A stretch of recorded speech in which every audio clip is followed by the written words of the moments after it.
Hi, welcome to Read Aloud Day 71. Our read alouds are kind of long today. So, the nursery collection, we will be doing the story, Lazy Teddy. And last time we read, we did a short little story called Wee Willie Winkie, which is one I'm not familiar with at all. Never heard of it. And on the third wheel, we learned about Gregory's little toilet paper solution, and it failed. So learned about that on day 70. In our Pokemon collection, we did the Pokemon Growlithe. So we're gonna do the Poliwag upgrades. So Poliwag is a tadpole Pokemon, type water. Poliwag's skin is so thin that you can see right through its spiral shape inside. Fortunately, they are really resistant and flexible. Poliwag 200, metric height 0.6 meters. Weight is 27.3 pounds, and metric weight is 12.4 kilograms. Pulse moves: Water Sport, Water Gun, Hypnotite, Bubble, Double Slap, Rain Dance, Body Slam, Bubble Beam, Mud Shot, Belly Drum, Wake Up Slap, Hydro Pump, and Mud Bomb. So here is the cute first upgrade. No, that's the first form. Poliwhirl, tadpole Pokemon, type water. Poliwhirl is covered with thick, slippery, slimy fluid that allows you to wriggle out of sticky situations. How to say it? Poliwhirl. Height is 303. Metric height is 1.0 meters. Weight is 44.4 pounds, and metric weight is 20.0 kilograms. Pulse move: Water Sport, Water Gun, Hypnotize. I can't say that word for some reason. Bubble, Double Slap, Rain Dance, Body Slam, Bubble Beam, Mud Shot, Belly Drum, Wake Up Slap, Hydro Pump, and Mad Bomb. So here is the second upgrade. The last upgrade is Poliwrath, water, and it's a tadpole Pokemon. Burly, muscular Poliwrath can exercise for hours without getting tired. It swims effortlessly through the ocean. How to say it? Poliwrath. Height is 403. Metric height is 1.3 meters. Weight is 119.0 pounds, and metric weight is 54.0 kilograms. Plasma, Circle Throw, Bubble Beam, Hypnotizes, Double Slap, Submission, Dynamite, Punch, and Mind Reader. I don't know why, but this one has less attack than the others. But there's Poliwrath if you don't see it. But so next time we read our Pokemon book, we're going to be doing Abra and his 2 upgrades. So that was our Pokemon book. Let's do I won't get the third wheel. So like I said last time we learned about his solution to keeping, his toilet paper in like a room or something. I forget what I was gonna say, but Okay, I dropped something. That's good. Friday. I think what the students learned from the toilet paper exercise is that if we want something, we're going to have to raise the money on our own. So lastly, the student council brainstormed ideas for a class fundraiser. The vice president, Hillary Pine, said we should have a car wash. And the secretary, Olivia Davis, said we should do a giant yard sale. I thought we should just sell caramel popcorn, but either Rolly didn't have his walkie-talkie up loud enough or everyone was just ignoring me. Caramel popcorn. Caramel popcorn. Is this thing on? So he's trying to talk to the speaker and no one can hear him. Eugene Ellis suggested a pro wrestler match in the gym, and Javin Hill came up with the idea of a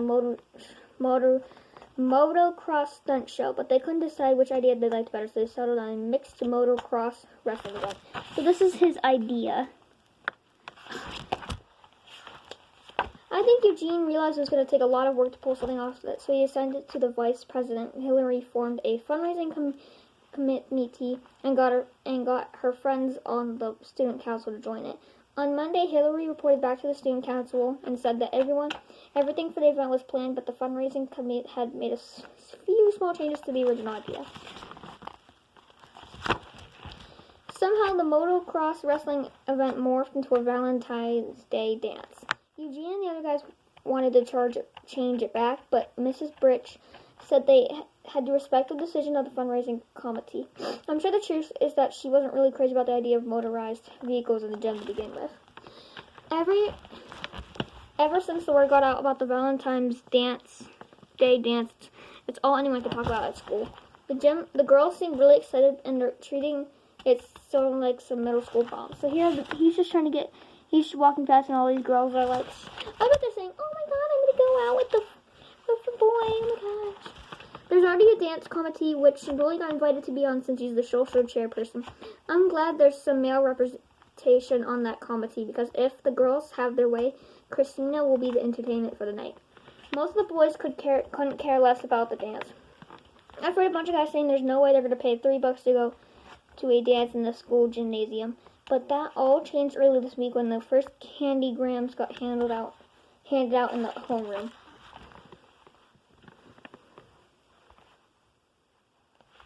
The candygrams are invitations to the Valentine's Day dance, and the dance committee started selling them at lunch the other day.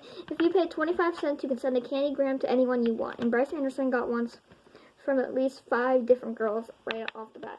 Dear Bryce, it would be sweet if you would go to the dance with me to Valentine's Day. Signed, Jessica. So, this is the note he got. After the first wave of candygrams get delivered, some of the boys who didn't get one got jealous of the guys who did.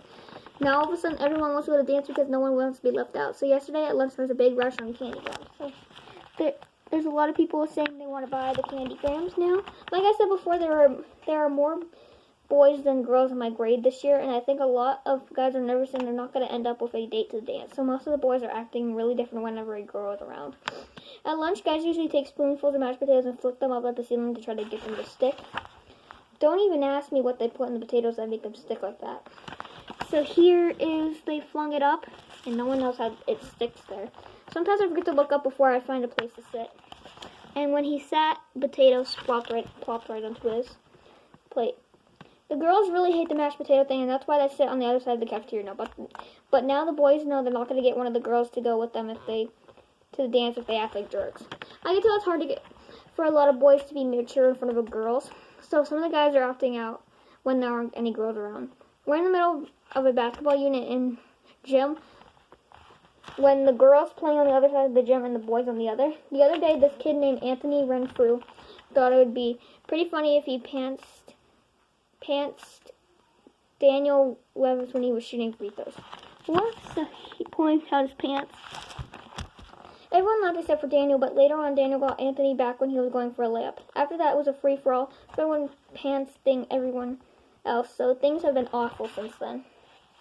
Now everyone's so paranoid about getting pants that no one even stand up during basketball scrimmages. So they're just like scooting on the ground. I've even started wearing 2 pants of shorts under my sweatpants for extra insurance, so he's getting in on it too. They've gone so bad that the vice principal came to the gym to lecture the boys. He said that there was no laughing matter and that anyone caught pants-hiding other students would be suspended. So he's having a chat with the other guys. But Vice Principal Roy should have watched where he was standing because some kid snuck under the bleachers and got him pretty good. So literally he's trying to talk to them and his pants went down. Whoever did it escaped before Principal Roy could catch him. No one knows for sure who did it. Could catch him. No one knows for sure who it was, but the name they're using for the guy is a mad prankster. Pantster. So that was it for our Dad Wants a Kid. That was actually really good though. Alright, let's read our nursery collection before the storage goes up. Because right when I was posting day 70, my storage was full.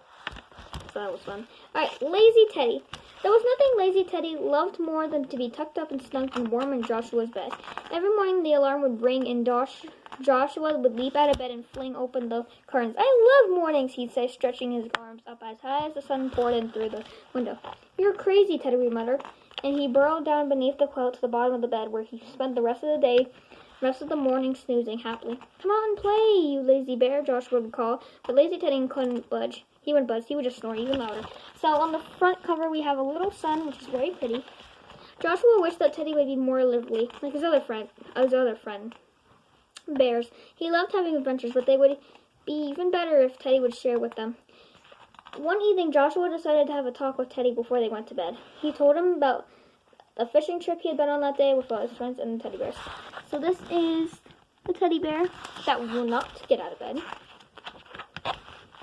It was a lot of fun, Teddy. I wish you'd been there. It really is time you stopped being such a lazy bones. Tomorrow is my birthday and I'm having a party. There will be games and presents and ice cream. Please promise you'll come. It does sound like fun, said Teddy. Okay, I promise I'll get up just this once. The next morning, Josh was up bright and early. Yippee, it's my birthday today, he yelled, dancing around the room. He pulled the covers off his bed. Come on, Teddy, time to get up. So here's Joshua. Just 5 more minutes, groaned Teddy. And he rolled over and went straight back to sleep. When Joshua came over back up to his room after breakfast, Teddy still wasn't up. Well, by now, Joshua was getting pretty annoyed with Teddy.